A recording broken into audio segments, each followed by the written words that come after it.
ఆంధ్రప్రదేశ్లో ఈనాడు దినపత్రిక కానీ ఆ పత్రిక యజమాని కానీ శ్రీ రామోజీరావు కానీ ఎందుకింత తాపత్రయపడుతున్నారు, జగన్ ప్రభుత్వం పైన ఎందుకింత విషం జిమ్ముతున్నారు అన్నదానికి ఇప్పుడు ఒక జవాబు దొరికినట్లయింది.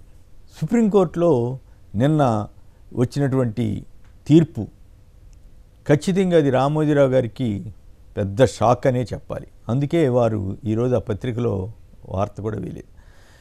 తెలుగుదేశం అధినేత చంద్రబాబు నాయుడు గారికి రామోజీరావుకి మధ్య ఉన్న అవినాభావ సంబంధం క్విట్ ప్రోకో వంటిదని ఇప్పుడు రుజువవుతోంది.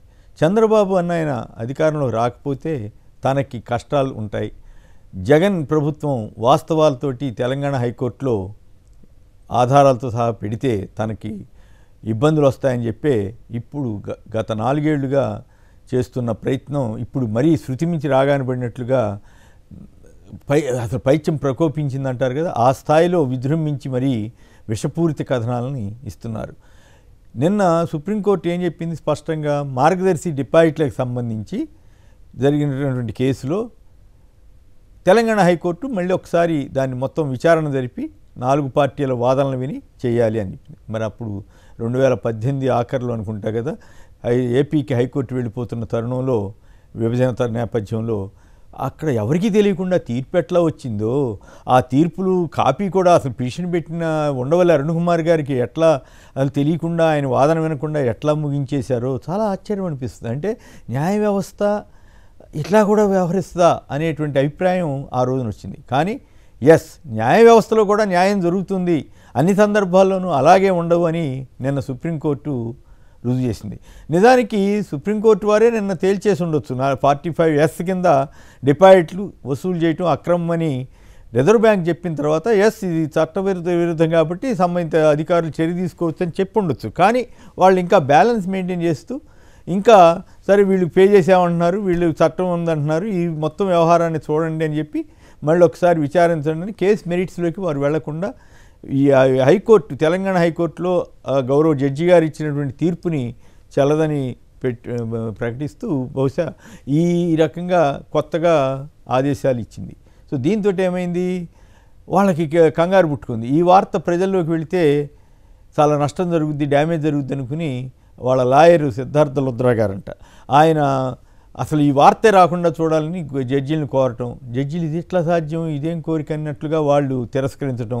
ఆ క్రమంలోనే అంతకుముందు ఈనాడు పత్రిక తరఫు లాయరు ఈ ఏపీ ప్రభుత్వం మాకు వ్యతిరేకంగా ఉందని చెప్తే గౌరవ జడ్జి గారికి అన్నీ అర్థం చేసుకుని అవును మీరు వ్యతిరేకమే కదా, మీరు వాళ్ళకి వ్యతిరేకం వాళ్ళకి మీరు వ్యతిరేకం అని చాలా అంతకుముందు రాజశేఖర రెడ్డి గారు అప్పుడు కూడా ఇట్లాంటి చర్చ ఏదో కోర్టులో జరిగినట్లు గుర్తు. ఇప్పుడు కూడా అదే ప్రకారం నిజానికి ఒకటి గుర్తు తెచ్చుకుంటే గత 5 ఏళ్లలో జగన్ గారి ప్రభుత్వం మీద కక్షగట్టి పగబట్టి రాసినన్ని వార్తలు ఈనాడు కానీ ఆంధ్రజ్యోతి కానీ బహుశా దేశ చరిత్రలోనే ఏ నాయకుడికి అంతటి సమస్య ఎదురై ఉండదు.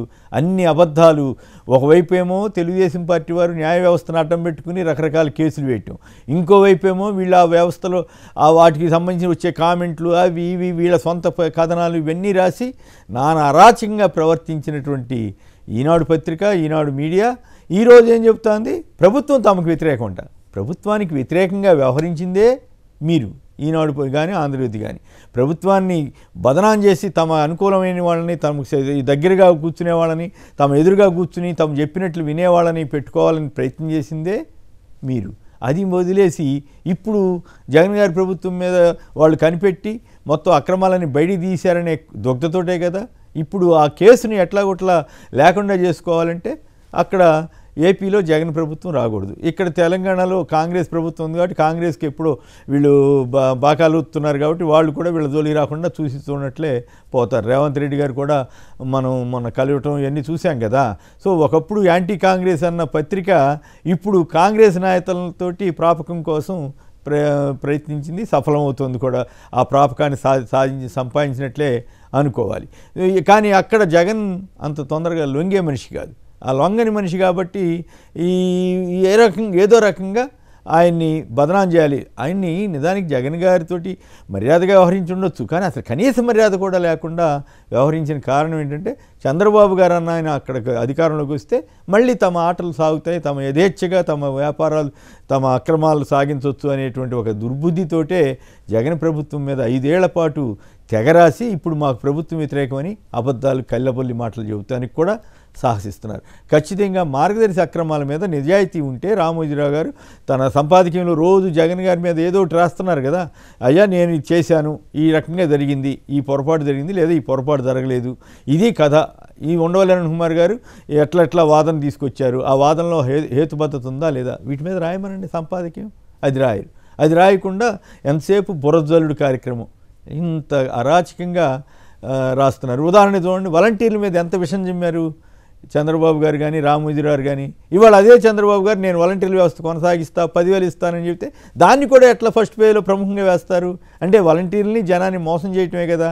సో ఈ రకంగా ఖచ్చితంగా పొరపాటున చంద్రబాబు వస్తాడని ఎవరు అనుకోవట్లేదు. వస్తే ఆయన చేసే మొదటి పని ఏంటంటే ఇప్పుడున్న వాలంటీర్లు మొత్తాన్ని తీసేసి తను తెలుగుదేశం కార్యకర్తలను పెట్టుకుంటారు. ఈ దాంట్లో ఏమి అనుమానం అక్కర్లేదు, అది అందరికీ అర్థమయ్యే సత్యం. ఇప్పుడు కాస్త ఆ ప్రాంతాలకి కులాలకి మతాలకి అతీతంగా వాలంటీర్లు సేవలు అందిస్తున్నారు. మొన్నే లోకేష్ గారు చెప్పారు కదా, మా పార్టీ మేము చెప్పిన వాళ్ళకే మీరు పెన్షన్ ఇవ్వాలి ఇవన్నీ చెప్పారు కదా. సో అవే గైడ్లైన్స్ అప్పుడు ఇస్తారు.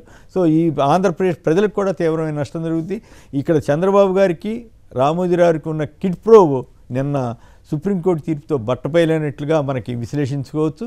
ఖచ్చితంగా ఈ కిడ్ ప్రోకోని బద్దలు కొట్టవలసిన బాధ్యత ఆంధ్రప్రదేశ్ ప్రజలపైన ఉంది.